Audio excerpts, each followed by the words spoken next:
Our penultimate presenter is Dr. Takefumi Yamaguchi, who will be presenting to us on application of visual optics to various corneal diseases, tips to achieve better vision after a corneal transplantation. That's what we have printed. On the slide here, it looks like management and strategies, challenging cases. So take your pick. I changed my topic. So, thank you for giving me this great opportunity to present my recent challenging cases today. So, I'd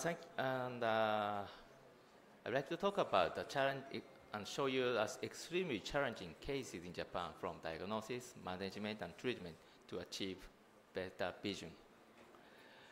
First case is a 46-year-old male with bilateral neurotrophic keratopathy due to herpetic simplex keratitis. He had active atopic dermatitis and underwent anterior lamellar keratoplasty previously for treating corneal perforation in other hospital. His visual acuity was 0.01 and he had extremely thin cornea as shown here. It's a high-risk case for PKP. How will you treat him? To avoid postoperative leakage, I selected manual top hat-shaped PKP with postoperative systemic immunosuppression. Top hat-shaped graft was prepared manually using artificial anterior chamber and crescent knife. Then I selected the smaller diameter graft of 6.75 to avoid graft rejection with wider endothelium with 8.0 millimeter trephination. The surgery was very successful without any complication, achieving excellent visual acuity of 1.0 with minimal astigmatism. And systemic cyclosporin A was prescribed to prevent graft rejection. However, 1 year after PKP, the cessation of cyclosporin A led to graft rejection and endothelial failure. What will you do for him? A high-risk eye. I selected endothelial keratoplasty combined with cataract surgery. After DSEC, he kept excellent vision, and now no need for immunosuppression. This case suggests important future potential therapy, that is cell injection therapy. It's been approved by Japanese FDA and will be available from this June, covered by Japanese health insurance. I expect that treating such high-risk cases will change in near future. First, PKP, potentially preserved cryografts, then cell injection, much lower risk for graft rejection. But PKP technique with minimum astigmatism will be required. Next case is 78-year-old female with bilateral poor vision due to graft failure 30 years after PKP for lattice dystrophy.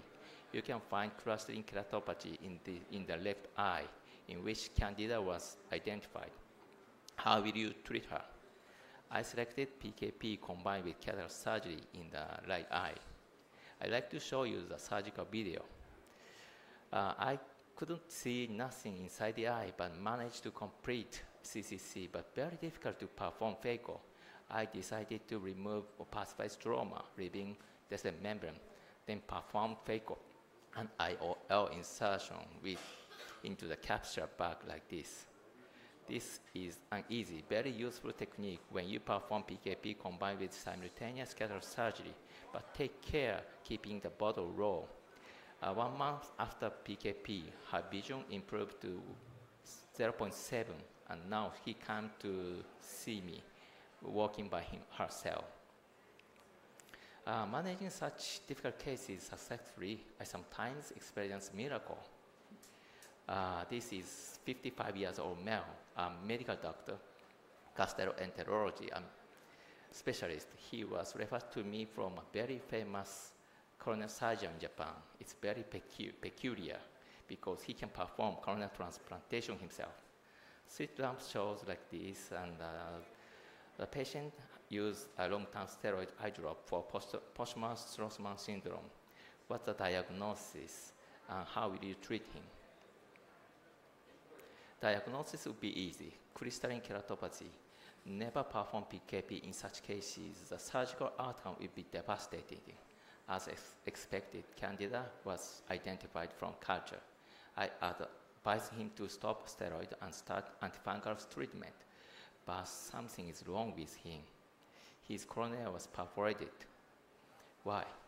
What do you think of the reason for this?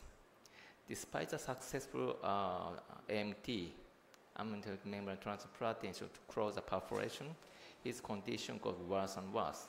The reason turned out to be that he is a medical doctor. He prescribed steroid eye drop for himself without my permission and did not follow my prescription of voriconazole because voriconazole eye drop was itchy, he confessed.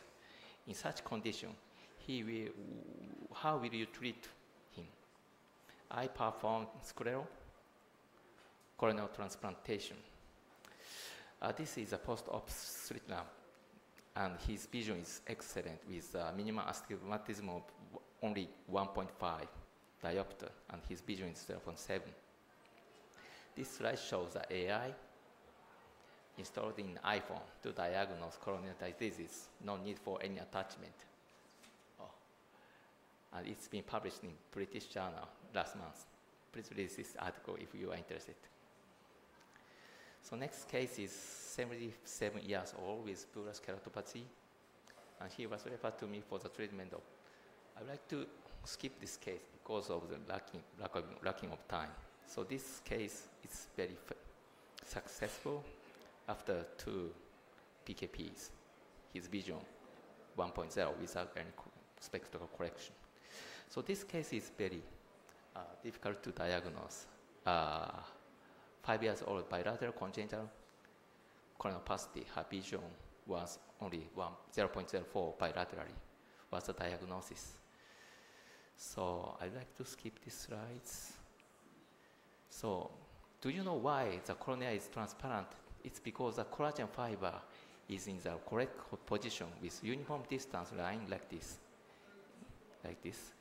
And decorin gene plays an important part, keeps the distance between collagen. Decorin is a causative gene for the stromal dystrophy. I performed a talk last month. Pediatric PK is not good because of serious postoperative complications such as graft rejection, refractory glaucoma, and infection. After talk, one week after talk, her vision improved from 0.04 to 0.4. So in conclusion, corneal transplantation is sometimes challenging. However, miracle can happen if you consider the best treatment as always. Thank you very much.